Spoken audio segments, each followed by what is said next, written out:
Are you sitting comfortably? It's time for the latest chapter.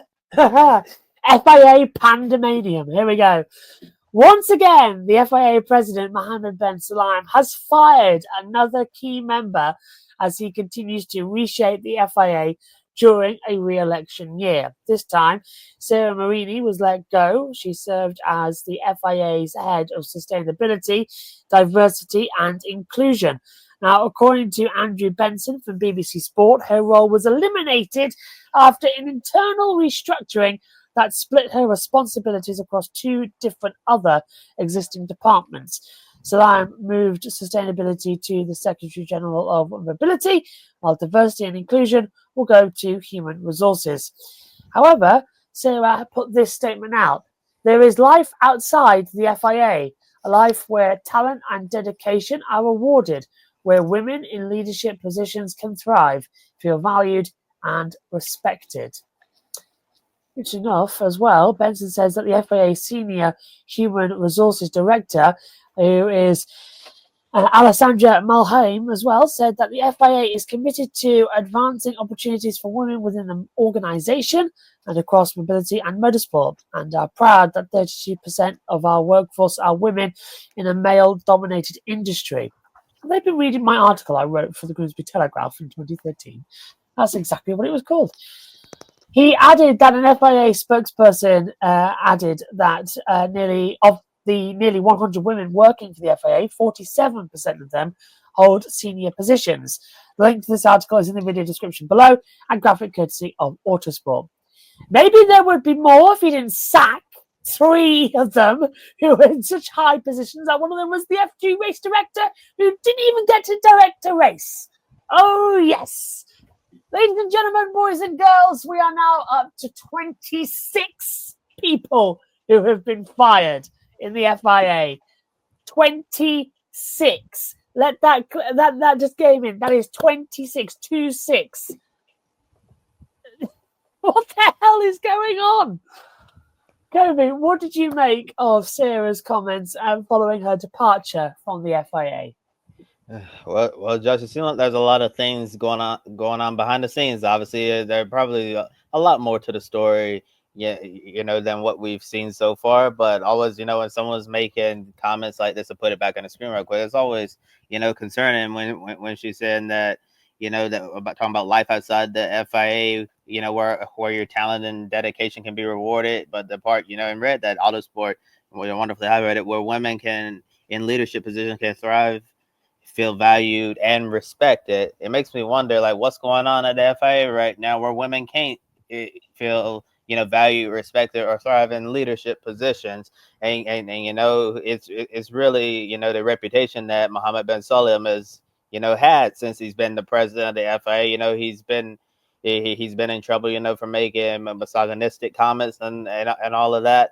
So I guess it just goes hand in hand, right? It's real unfortunate to see Sarah, lose her position here, because I feel like, sustainability, diversity, and inclusion are an important part, not just the FIA. It's an important part of any business, but if you've been following the news and all of that, then sustainability and especially diversity and inclusion has been under attack, and we've seen businesses, everywhere, either eliminating their departments or doing what they did right here, just trying to downsize it and shove it into another department and give someone else an additional responsibility. Yeah, real disappointing to see this happen.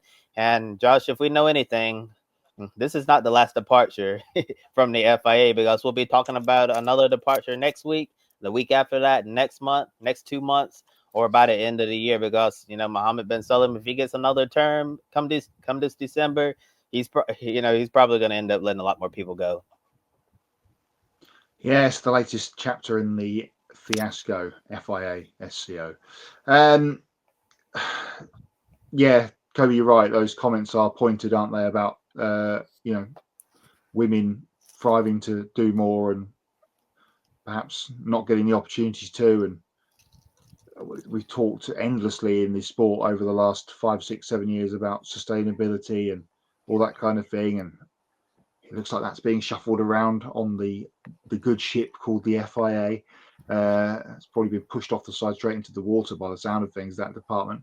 So, I mean, what can we say that hasn't already been said in this story, the never-ending story of MBS and the P45s that he's throwing at people? So, yeah, just let's hope, again, as we said about everybody, let's hope they get back up on their feet and get a decent job elsewhere. We know a lot of people already have, and some with, on sort of gardening leave or whatever, are coming to jobs over the next little while. 26 people, you can have a decent 11-on-11 soccer game with some subs there from people that have left the FIA, which is appalling over the last this time scale that another one has departed the ship. That's a very popular meme. Oh, I thought you were going to do the dog. No, I'm sat here waiting. I'm like popcorn in hand. Oh, right. The Michael Jackson one. Yeah, that one. I thought you were doing the dog, but this is fine dog. What, me? No, the one with all the fire going on around him. Oh, right, that one. Yeah, I could do that one. Yeah, that one. Hang on. Blimey, that's it. Let me have a look. Yeah, okay, yes. That's all I got. That. I could do the. That's the best I've got for fire. Haven't got anything else. Right. More tea, people. More tea. Because there's more FIA-related news. Carlos Sainz Sr. has ultimately decided not to run for president this year. On a previous episode of Good Tonight, we talked about Sainz seriously considering a presidential campaign. However, he wanted time to think about it and see if he had enough support from others before making it official. Now, Sainz has made his decision, and with just 5 months and 2 weeks to go until election day, nobody has stepped forward to challenge Sulayem.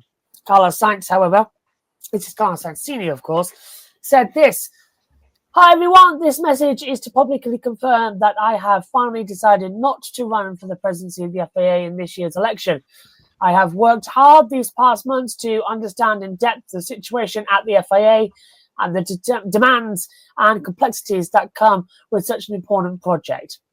After a thoughtful reflection, I have come to the conclusion that the present circumstances are not ideal to set the grounds for my candidacy. Furthermore, I have realized that the properly running for president would notably compromise my preparation for the Dakar, and I do not wish to weaken my commitment to Ford and my team. These concerns have therefore inclined me to be realistic and desist from my FIA endeavour for now. Despite stepping down from this race, my passion for serving and leading in the motorsport world hasn't changed, and I still believe that the organisation needs important changes, which I mean generally hopeful that will be tackled in the upcoming years. Both racing and mobility have been my life, and I will closely follow future developments with great interest. I will always support my sport and try to contribute in all meaningful ways to improve mobility for road users around the world. Finally, I want to sincerely thank you all for the message of support, encouragement, and advice I have received during the past weeks. They have reinforced my confidence to continue striving towards my present and future goals, and I am truly grateful. Thank you." From Carlos Sainz Sr. No! Oh, no! No, I think we needed a minute. We got close. I genuinely am heartbroken when I read that this morning. In fact, I think when I read it, I was in Aldi. I was like, just sort of stood there crying next to the meat aisle. You dropped 4 pints of milk on the floor as you were reading it. Oh, no! Oh, with time running out for someone to enter this race, are you concerned that Sulayem will cruise to re-election by running unopposed? Well, good news for the keyboard warriors that said this is a conflict of interest against Carlos Sainz Jr. Those 4 people that were, oh my goodness, this can't happen. to use an Australian phrase, is he going to Stephen Bradbury this, where everybody falls over and he comes through to win the gold medal, MBS? That classic speed skating clip from many years ago. It's like the horses in the Kentucky Derby and they've all gone and there's just MBS going, oh, I'll just take this to the bank. Yeah, huge disappointment. I mean, Carlos would have been excellent. He would have been a real good, you feel like he just would have been a great egg to have there and get things back going in the right direction. Much like I always said when John Todd won and he ran against Ari Vatanen, that I wanted Vatanen to win because he was just a real good motorsport guy. And obviously John Todd was, it felt like, oh, you know, he's coming in from Ferrari, everything's going to go Ferrari's way. Of course it didn't. But again, I'll go back to the comment I've said every time we talk about this. When John Todd was the FIA president, we didn't hear from the FIA. Can we have those times back, please? Please, because every week, at least it fills some time on the show, especially when we've got a quiet news week like this to talk about stuff going on in the FIA. But it does look like, unless a bolt from the blue comes, then it does look like that Sulayem is going to run unopposed and 4 more years, etc. Yeah, it does seem like we run out of time to get another candidate into the race, right? Yeah, as each day goes by, you know, it doesn't look good for all the people who want to see change within the FA. I know Sullivan's been making a lot of changes of his own. You know, a lot of people are extremely unhappy with that, but I think it would be in everyone's best interest, you know, to have at least one other candidate on the ballot, so you at least have a choice. But I'm starting to get concerned because we're almost at July now, and you know the election's in December. So if we keep going on and on, you know, and no one enters the race, and if someone tries to enter very last minute, I think it's going to be really hard for them, you know, try to build up, you know, the coalition of voters they need to end up winning the FIA presidency. And I think it would be, you know, obviously really disappointing if we don't get someone else running. But yeah, it was a real disappointment to see Carlos Sainz, you know, drop out. Well, he never entered, so I guess you can't say he dropped out. But it was nice. It was nice to see him interested in the position, and with him, you know, pulling out now. I'm really hopeful that someone else will decide to enter the race out of the blue. Someone that people can stand behind. Someone who can restore the integrity of the FIA. And I'm wondering what on earth happened to those rumors of Susie Wolff potentially making a run for FIA president. Well, I spoke to somebody else over the weekend whose identity I can't reveal. But if you've been following the show, you probably know who. And Matt, you should definitely know who because we talked about it off air. Yes, I spoke to them and they confirmed that they were not running because they were not allowed to, as a certain they might be taking another position in British motorsport at the end of the next season. More on that later. From what I've been told over the weekend. Yes, I'll save that for Hots and Knots, actually. Unless you want me to run it now. We've run out the end of the show. I can probably say it. We've got an extra 2 minutes, so if you can hold on. Do you want me to explain? May as well roll it out. Toka might not be running the Touring Car Championship in Great Britain at the end of next season. They could go. Yeah.